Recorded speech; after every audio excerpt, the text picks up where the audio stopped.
Ageu capítulo 2, a partir do versículo 1, diz assim a palavra do Senhor. No segundo ano do rei Dário, no 7º mês, ao 21º do mês, veio a palavra do Senhor por intermédio do profeta Ageu, dizendo: Fala agora a Zorobabel, filho de Salatiel, governador de Judá, e a Josué, filho de Josadaque, o sumo sacerdote, e ao resto do povo, dizendo: Que dentre vós que tenha sobrevivido contemplou esta casa na primeira glória, e como a vedes agora, não é ela como nada aos vossos olhos. Ora, pois sê forte, Zorobabel, diz o Senhor. Sê forte, Josué, filho de Zorobabel, o sumo sacerdote. E tu, todo o povo da terra, sê forte, diz o Senhor. E trabalhai, porque eu sou convosco, diz o Senhor dos exércitos. Segundo a palavra da aliança que fiz quando saíste do Egito, o meu espírito habita no meio de vós, não temais. Pois assim diz o Senhor dos exércitos, ainda uma vez, dentro em pouco, farei abalar os céus e a terra, o mar e a terra seca. Farei abalar todas as nações e as coisas preciosas de todas as nações virão. E encherei de glória esta casa, diz o Senhor dos exércitos. Minha é a prata, meu é o ouro, diz o Senhor dos exércitos. A glória desta última casa será maior do que a da primeira, diz o Senhor dos exércitos. Nós já lemos esse texto bastante e nós conhecemos muito bem esse texto. No 21º mês, que seria por volta de 17 de outubro, acho que 520 a.C., no Antigo Testamento, no calendário judaico, era o último dia da festa do tabernáculo. Eles celebravam, em Levítico capítulo 23, do versículo 33 ao 44, eles celebravam a partida do Egito. E o profeta Ageu leva uma palavra da parte de Deus para os líderes, Zorobabel e o sacerdote e o povo de Deus. O primeiro templo construído por Salomão, como todo mundo já sabe, que era um templo esplêndido, muito lindo. Foi uma das grandes maravilhas do Antigo Testamento, que tinha visto ou sabe, podia achar esse segundo não muito importante quanto o primeiro. Interessante é que Deus, no versículo 4, ele fortalecendo os líderes para a grande obra que ia acontecer. Uma obra de reconstrução. Como o Senhor foi com Moisés e o povo no passado, Deus falando aos líderes, agora de volta do exílio, estaria com eles novamente. Aí entenda, Deus estava com eles no exílio e estava com eles agora em liberdade. E com o mesmo objetivo, construir ali em Jerusalém um lugar para verdadeiramente adoração ao Senhor. O versículo 5, a mesma aliança feita com Abraão, Moisés e Davi, Deus ainda desejava permanecer com o povo depois do exílio. Entenda, Deus é o Deus que está com o povo na dificuldade e com o povo na bonança. Nós temos algumas coisas na nossa cabeça e na nossa mente que nós precisamos mudar. Eu procuro Deus quando está difícil e eu às vezes deixo Deus quando está fácil. O que é isso, Raul? Que negócio é esse? Quando eu estou passando por uma dificuldade, eu procuro Deus. Quando eu estou passando por alguma coisa difícil, eu quero que Deus esteja comigo. Mas quando está tudo bem, tudo tranquilo, não preciso de Deus.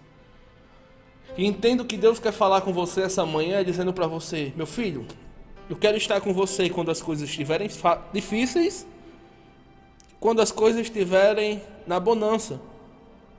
É Deus dizendo pra gente: hoje eu quero estar com você na doença, e quando você for curado, eu quero permanecer com você. Eu quero estar com você na falta de emprego, mas quando você estiver no trabalho, eu quero estar com você também. Deus não é um Deus só que a gente procure Ele na dificuldade. Nós conseguimos entender que Deus é um Deus que quer relacionamento com os seus filhos. É como se a gente olhasse hoje para o nosso filho e apenas desse um dinheirinho a ele para que ele não passasse dificuldade. Mas Deus quer além disso. Deus quer suprir a nossa necessidade física e suprir a nossa necessidade espiritual. Deus, ele opera nos dois planos, na nossa necessidade física e espiritual.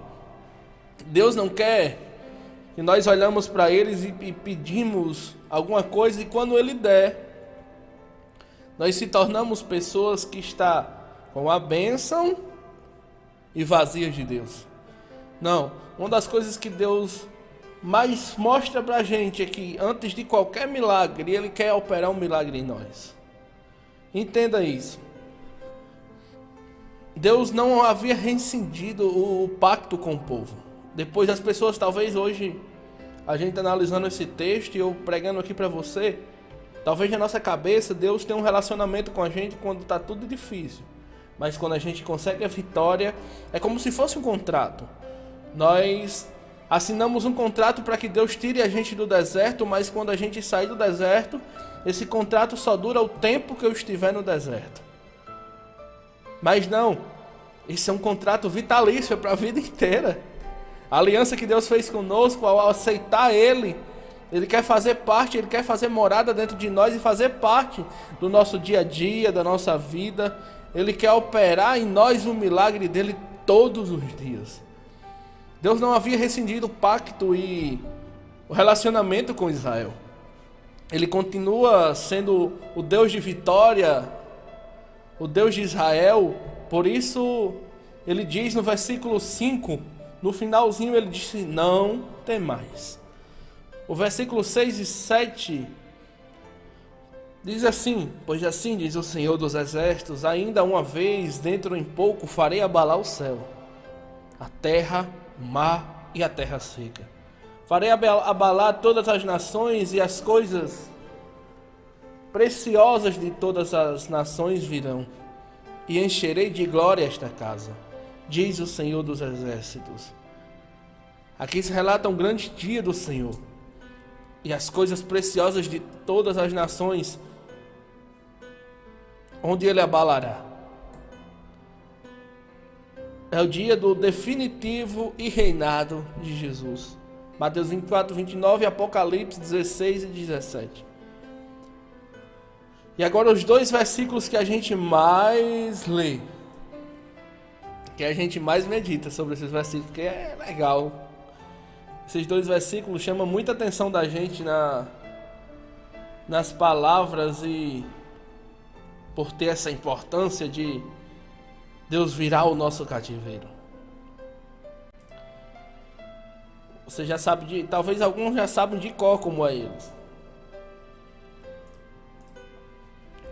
O 8 diz assim, minha é a prata, meu é o ouro, diz o Senhor dos Exércitos.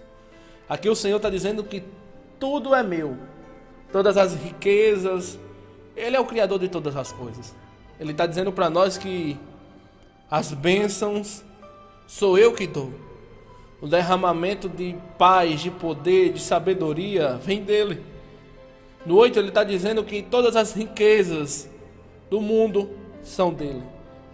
Ele é a prata, dele é o ouro.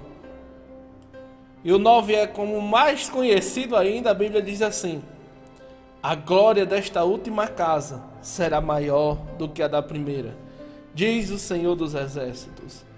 Quem já leu, quem já conheceu o primeiro templo, viu que foi um templo muito formoso, um templo muito bem projetado pelo Senhor e feito por Salomão. Mas a segunda é o templo do Espírito Santo. É muito mais do que paredes e muros, é um coração aberto e sincero em adoração ao Senhor.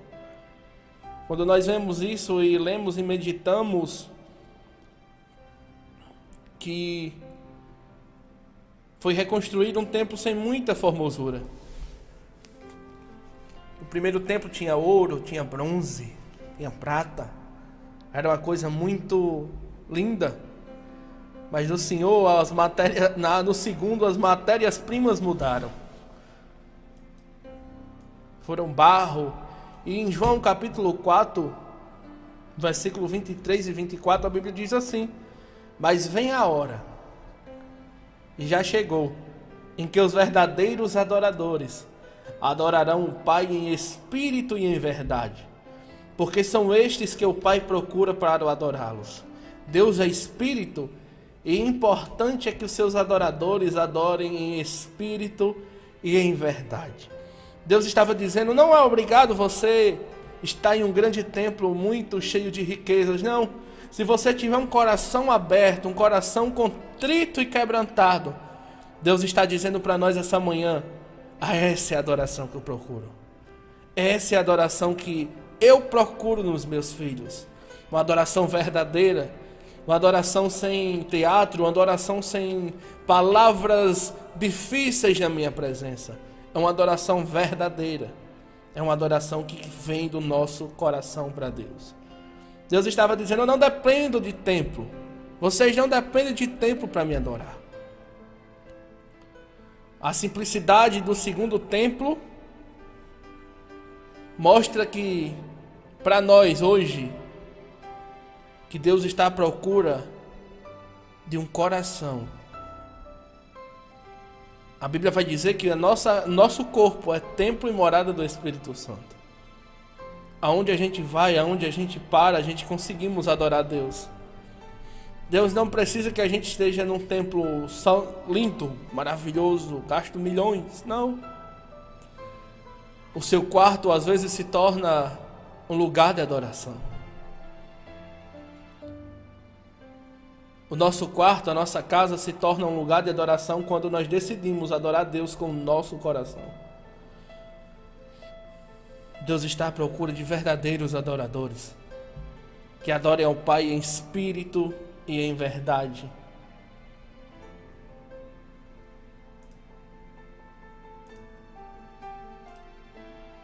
Nosso Pai está olhando para nós hoje dizendo: eu quero uma adoração sincera.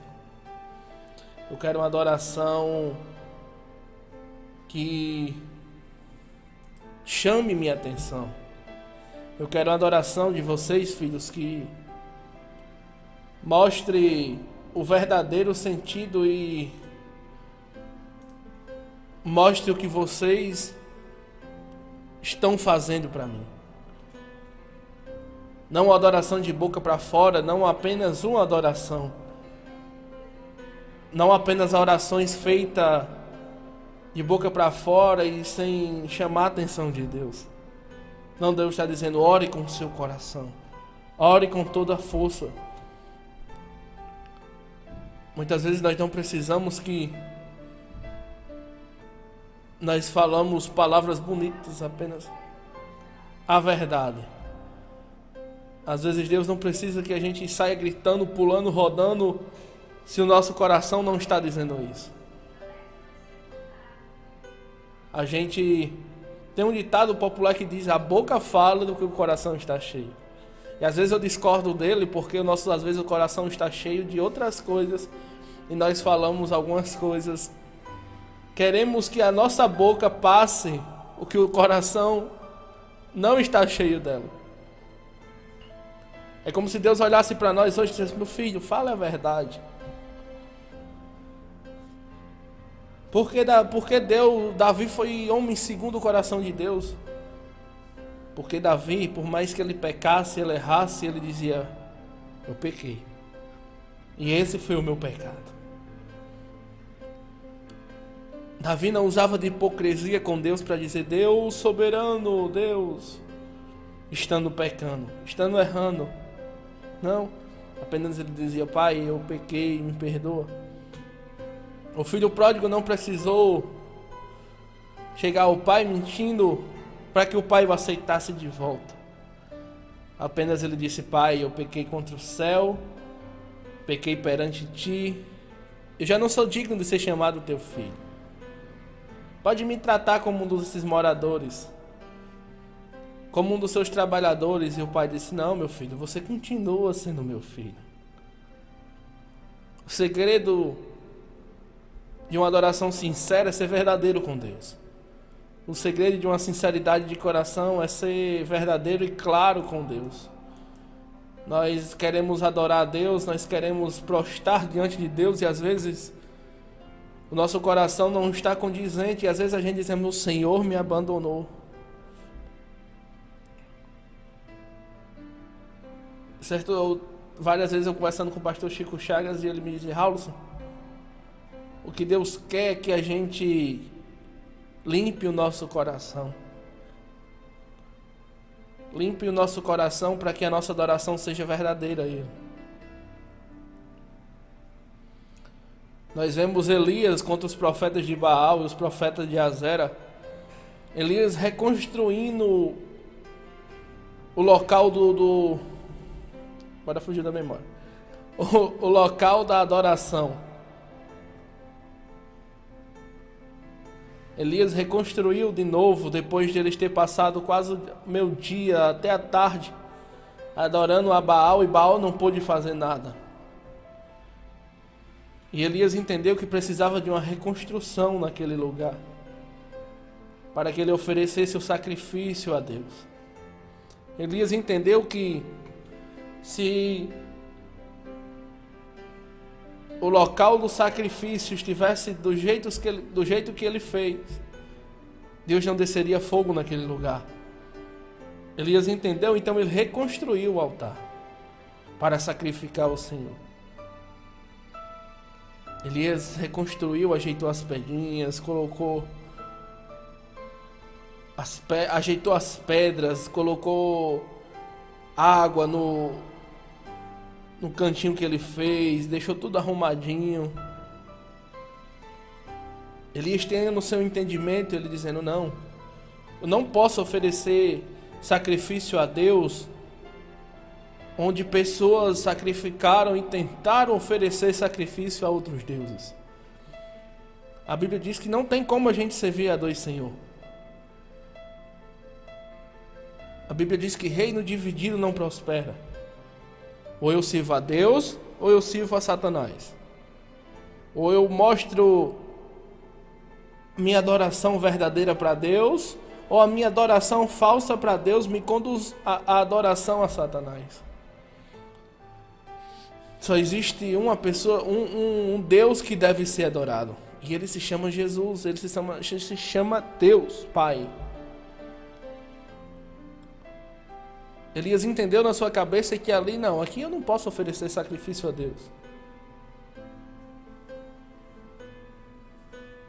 Porque foram oferecidos sacrifícios a outros deuses. Primeiro eu vou lavar o altar. Primeiro eu vou reconstruir o altar. Porque para o meu Senhor, o altar tem que ser usado só para Ele. Eu trago essa palavra para o seu coração para dizer para você que chegou o momento da gente mudar as nossas vidas e de que Deus mude as nossas vidas. E para que Ele mude as nossas vidas, nós temos que reconstruir o nosso altar. Eu trouxe essa palavra de Ageu 2, do versículo 1 ao versículo 9 para dizer para você: se você quer viver o sobrenatural de Deus, nós temos que ser reconstruídos. Nós temos que... Alisson, vai doer, vai doer. Alisson, vou ter que abrir a mão de algumas coisas, vai ter que abrir a mão de algumas coisas. Mas Deus está dizendo para a gente amanhã: você quer verdadeiramente, como diz João capítulo 3, versículo 33, adorar o Pai em espírito e em verdade? Talvez você diga: sim, Raul, então vai ter que haver reconstrução. Raul, eu quero sentir a presença de Deus, nunca mais eu senti. O segredo é reconstruir o seu lugar de adoração, o seu templo. Onde é esse templo? Dentro de você. Deus estava dizendo através do profeta Ageu, dizendo: eu sei que vocês viram um tempo suntuoso, lindo, maravilhoso, mas vai ser nesse que a glória vai ser derramada mais ainda na vida de vocês. Não é pelos olhos, é pela simplicidade. Talvez algumas pessoas dizendo: aqui, nesse lugarzinho.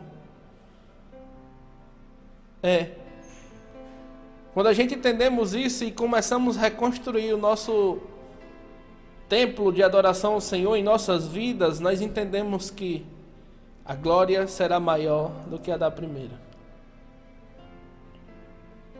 Quando nós entendemos essa palavra e tomamos ela para nós, é que Deus está dizendo para a gente: meu filho, tem que haver reconstrução dentro de você. Sem a reconstrução é impossível a gente sentir a presença de Deus. Raulson, como foi que eu destruí o meu templo? Como foi? Vamos lá. Se sente, para você entender essa palavra melhor. Nós passamos uma vida toda e através dessa vida nós enfrentamos lutas. E por causa dessas lutas a gente se cansamos. E por causa que a gente se cansamos, às vezes nós se afastamos de Deus. E nesse momento de se afastar de Deus, nós começamos a crer em outras coisas. Em a querer adorar a Deus de outras formas, pensando que a gente está adorando ao nosso Deus. E nesses decorrer de tempo de cansaço espiritual, cansaço físico, dizer que vai desistir, dizer que vai parar, o nosso tempo é desgastado, vai se quebrando, vai se ficando abandonado. Um dos segredos da gente ter um templo bem adornado, bem cuidado, é ter uma vida de oração e intimidade com Deus. Nós achamos que nós somos cristãos, sim, mas nós não queremos orar. Nós seguimos a Deus, sim, mas a gente não busca Deus. Nós vamos para a igreja, sim, mas nós não conseguimos sentir a presença dele. Raulson, qual é o sinal que eu vou entender que o meu templo tem que ser reconstruído? Quando você não sente saudade de orar. Raulson, qual é o sinal que eu vou entender que o meu templo tem que ser reconstruído? Quando você não escuta mais a voz de Deus. Quando o Espírito Santo não fala mais ao seu coração. Talvez tenha gente aqui que está nos acompanhando que o templo já tem até casa de aranha. Mas essa manhã será diferente, será uma manhã de mudança para a sua vida.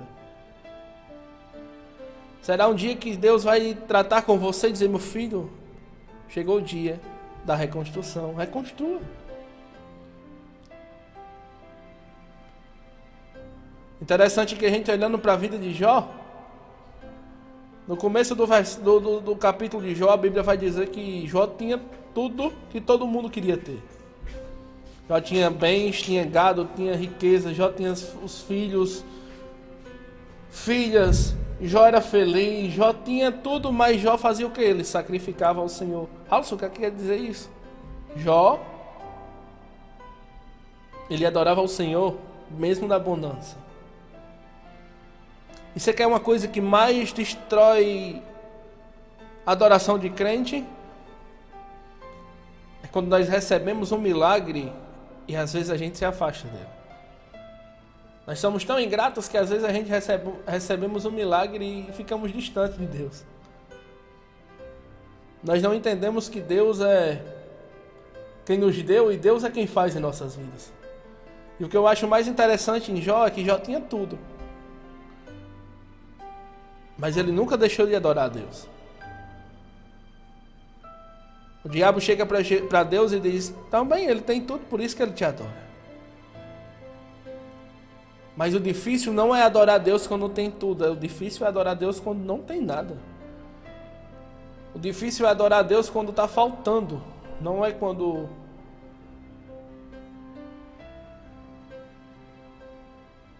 E nós vemos na vida de Jó, no começo do capítulo, a Bíblia é bem clara em dizer, Jó oferecia sacrifício ao Senhor todos os dias. Jó adorava a Deus todos os dias. Ele sacrificava por ele e pelos seus filhos. Mas chegou um momento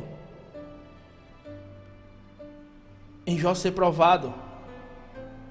Chegou o momento em que Jó seria provado. Chegou o momento da provação de Jó.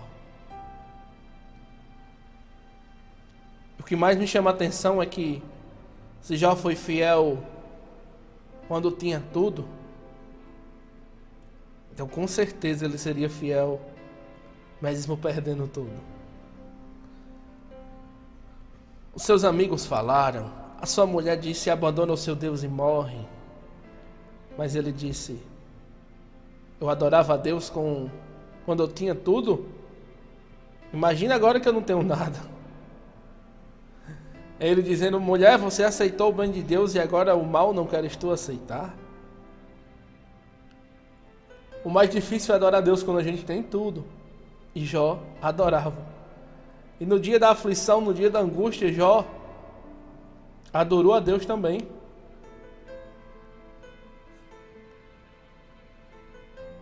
Tem que ter uma reconstrução do nosso tempo em nossas vidas. A gente temos que reconstruir esse templo de adoração. Talvez hoje você esteja no deserto, outros estejam na dificuldade, outros estejam com a falta de emprego, estão adorando a Deus. Mas quando Deus realizar o que você precisa, o que você deseja, que Ele mudar a sua história, lembre-se de continuar adorando a Ele.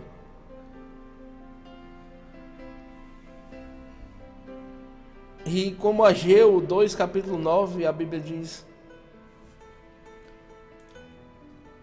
a glória desta última casa será maior do que a da primeira, diz o Senhor dos Exércitos. Jó 42, 10, a Bíblia diz assim, e o Senhor virou o cativeiro de Jó quando orava pelos seus amigos, e o Senhor acrescentou em dobro a tudo quanto Jó tinha antes.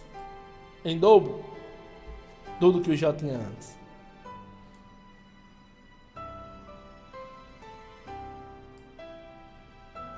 Foram duas palavras e dois momentos que Jó adorou o Senhor. Na bonança e na dificuldade. Ele tendo tudo e ele não tendo nada. Reconstrua o tempo de adoração dentro de você.